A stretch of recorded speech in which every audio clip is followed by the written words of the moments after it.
Rosann, we've known each other for 3 decades. Yes, a long time. And you have been a professional counselor. As you have been a professional counselor, how many people have we known in Hong Kong? Yes, quite a lot. So many different people. And so many changes. And that's why we want to think about women now and women then, and how women have changed over these years. That must be very interesting. Yes. And it covered different generations. Always. Well, if they're interested in what we are talking about, how are they going to find us? You're going to find us Tuesday night, 9 o'clock, PsychoAlchemy. We are Women Now and Then. See you there.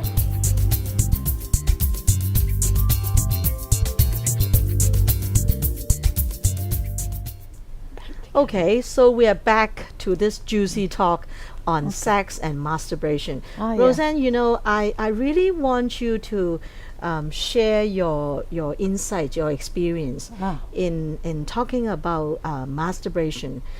Because as a Chinese counselor in Hong Kong, I was totally shocked, even now, 2019, when I counsel married couples or women in their 40s, they still don't feel very comfortable with touching their body, as if it's a crime, as if they have violated something. So I don't know, it's like maybe our culture gave us some sort of control, saying that, you know, if you're a good woman, you should not touch your body. And I think Americans are more, am I stereotyping? Yeah. Are more open-minded to this. Can you talk a little bit about your The way in which I approach it in the classroom is it's normal if you do, and it's normal if you don't. I'm not so sure that it's Asian or Western. Okay. We have to understand that some people feel more at ease even listening to our discussion. True. Listening. Some people are just going to feel, I can't listen to this, it's too uncomfortable. Others are curious, but masturbation, let me just be clear, it means touching yourself.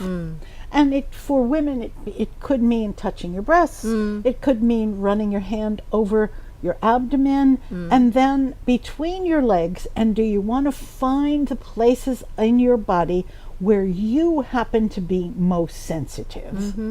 Or do you want to experiment with not most sensitive, but can you still reach orgasm? Now, what is orgasm? We better explain that. Orgasm is when a woman reaches a period of a point of sexual fulfillment, that she's very anxious, and then all of those nerves climax with a great period of relaxation. Now, some people, in our case, we're talking about women, will touch themselves just for the sake of touching themselves. They don't have to reach orgasm all the time. Some will do it sometimes and will do it other times. Again, it's like some people eat broccoli, some people don't eat broccoli. There's no rule that you must do this or that you should do this. But there's no reason why women cannot experiment, cannot try to find out. And if you are in a relationship with another person, and that person could be male or female, you can then explain by guiding the other person's hand what makes your body feel good. That allows that person to take your hand and touch his body or her body. Partner, doesn't matter. It's most of the time it's a male and a female, but sometimes female and female. Yeah. It can happen. We live in a big city at a very modern time. Yes. So that sexual partners are not always of the opposite gender. So, but it comes to the part about masturbation is, you know what pleases yourself. If you don't know, then you have to wait and wait. Will that partner ever get to the place that makes you happy? Yeah. So you're breathing and breathing and wondering and wondering.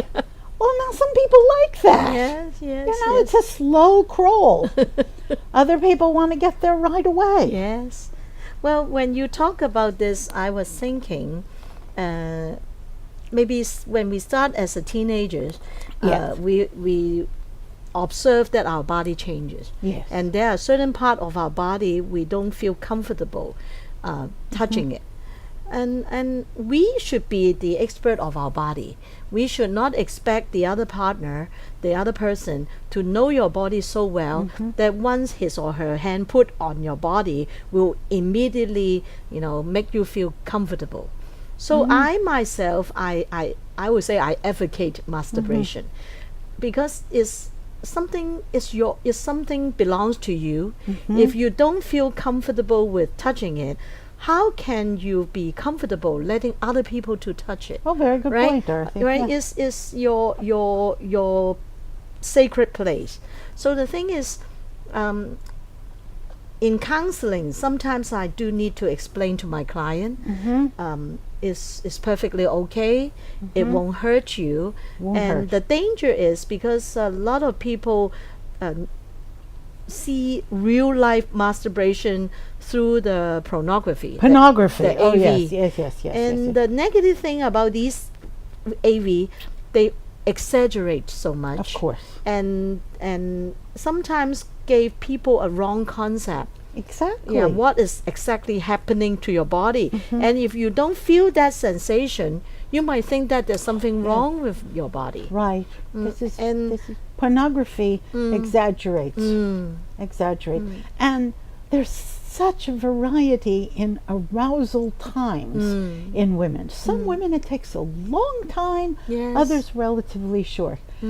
But we also have to add, well, who is the partner? And what does this touching relationship mean? There are partners who are for sex only. There's no commitment, there's no talk of love, there's no talk of marriage and children. It's just plain sex. We are doing this because each of us wants physical gratification.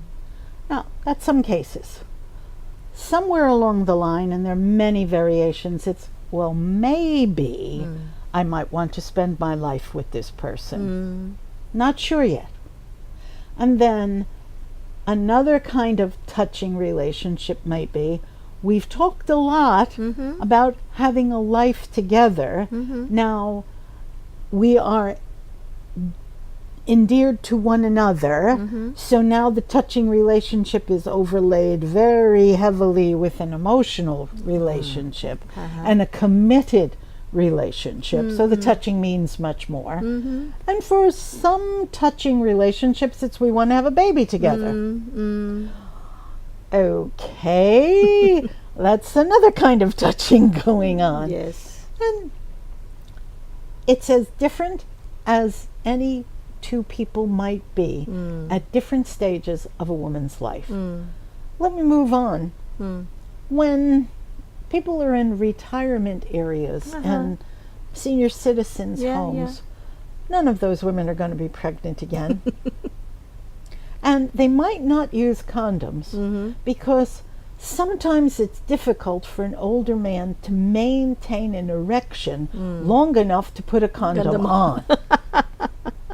So I don't want to, not every sexual relationship is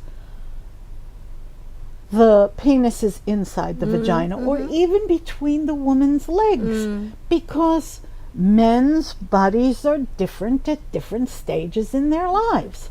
But the idea of one person touching another person always involves a certain amount of trust and a certain amount of care, even if we're going to stop being touching partners as soon as this little sex act is over. So you have to know what are you doing with this other person? What does it mean to you? Exactly. But one thing, Rosann, we are talking about our bodies, right? Yes. So okay, now we are open up. We know our body, but since we know our body, we want to say no, right? And sometimes even emotionally we want to connect. Our body will physically say no, right? Our body is the most loyal. All right, you know what I mean? I like you a lot. I want to have intimacy with you, but somehow my body don't react, right? In situation like that, should I just trust my body and say, so I have no response, I don't feel, I feel dry, right? Yes. I don't want to have intercourse with you. So that's the whole, my question is, when I was studying counseling years ago, there was some sections on sexology, and they always talk about, it's okay if you don't feel you are ready for it, but sometimes even your physical body feel dry, you can go out and go to a drugstore and buy some KY Jello, and it will help, right? KY jelly or whatever that is. And by putting that on, you actually can have sex comfortably, right? It's no longer it depends painful. what you want. It depends what you want. So that's what I want to ask you. Should we just trust our body if we don't have the lubricant, we just don't have sex? Or should we trust that maybe it's just physically I'm not ready, but with the help of all these, maybe I can still have sex? Is it against my will, or is it I'm just, you know what I mean? I hear you. And sex between two people is always between two people. Right. So if you're not feeling comfortable, you got to tell George or Janet. But you got to tell the partner, I am not feeling comfortable because this is happening to my body right now. This is what's happening to me right now. Now, if George doesn't care what's happening to your body, that's the big signal, goodbye, George. If he's saying, well, how can I help, or what can we do, or there's always tomorrow. There's always tomorrow. True. It doesn't have to happen right now. Right. And the quality of a relationship between a man and a woman, or between a woman and her partner, is not about how often we have sex, how good is the sex, how long does it last. Sex is only one small part of a human relationship. True. Totally agree. So if the body's not ready, the body's not ready. Relax. We'll go have pizza. But the thing is, and as I hear you loud and clear, but the thing is, when you are in your 20s, or maybe even when you are in your 30s, somehow you don't have that confidence. And if you somehow you don't have that physical reaction response, you will be afraid that your partner will think that, oh, you don't love me, right? You don't feel sexy, you don't feel horny when you are with me. So what I experience with my clients, a lot of time I still have to admit, women today still fake it. They will make an effort in the sexual relationship. You are talking about a lot of self-confidence women. They know that sex is not everything. It's not today, we can do it tomorrow or even a weekend. But the reality in my counseling is, a lot of women, because they really want to hold on to the relationship, they will fake it. They will do something. And they will even say, okay, now I'm not ready, but wait, I'll go to the restroom, do something, and then we'll come back, I'll be ready. And maybe they put on some KY or do whatever. So, and I don't know, I agree, if the man really loves you, he should be able to observe that you are not really enjoying it, or maybe you are in a painful situation. But sometimes when the man is all ready, I don't think they are that considerate. Sure, you can say, oh, this kind of George, maybe you can just get him out of your life. But when you really want to have a relationship and your self-esteem is not that high, you will do something that is against yourself. Oh, I think that happens a lot. And the last week, we were talking about how we teach women how to argue, how we teach men how to argue. Now, you talked about a man who's sexually excited might not want to listen to a woman who's not quite that excited yet. Yes. But when do we teach a man to get a woman ready to be sexually excited? Just because that penis is sticking up there, that doesn't mean the world's got to stop for you, George. It just has to be. But not too many 50 and 60-year-old men have talked to men in their 20s and 30s Right. about the many qualities of a relationship, not only the sexual part Yes. of the relationship. So I'm really encouraging some more cross-generational discussions among older adults. Thankfully, there are older adults in this world who can talk about what happens if you don't have sex that night. The marriage still goes on, the mating still goes on, but we got to get used to hearing the other stories. Yes. The other stories come from people in their 50s, their 60s, their 70s, because you have to have that much self-confidence. When you're in your 60s and 70s, you have lived through relationships. Not all sex was fun. All right, when was it more fun? When is it less fun? What can you do about it? When are the happiest moments? Try this with some 60-year-olds. When were the happiest moments in your marriage?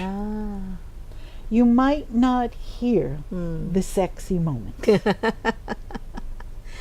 You might not hear the sexy moments were the happiest moments. So we've got to not confuse that sex has to be happy, that happiness depends on sex. They're both phenomenally complex concepts. And they all involve women's bodies. Women's bodies and her health. And you see, we're talking again about her happiness, her satisfaction, and it has to do with a specific part of her body, the vagina and all of the vaginal area. We're talking about one area making her happy? Come on.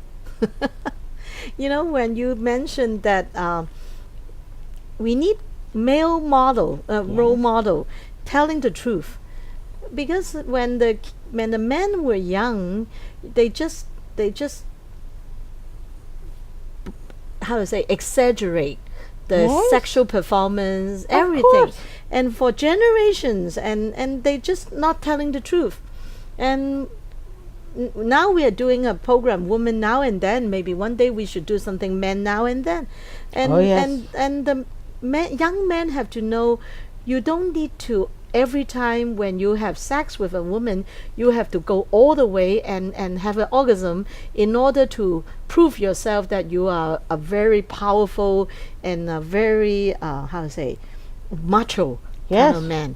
And women, at the same time, if we have enough self-confidence and we're willing to explain to the man, when you are doing this and I don't have that kind of response, doesn't mean that I don't love you. And if we only do it halfway, and it's okay. It's okay. We are not baking a cake. All right. And all this cuddling, is it cuddling? Yeah. And all this caressing is already good enough. And if we are really comfortable with our body, and we try to explain to our partner on that, I would say that all these sex and relationship will be very smooth. I don't know it's smooth, but at least it's talked about rather than hidden. Because we don't want women to keep holding things in their bodies that they cannot explain. That doesn't make her body well. We need to talk more about this repressing feelings in women as they deal with life. Some of it is with one man or men in general. But that takes us across the gap. Let's look at people next time. Let's look at, as we're working on this, let's look at some older couples, older women. How do they feel about life? Because it's also said that until you've had a child, you're not really a woman. Yes, until the next time. We're moving on.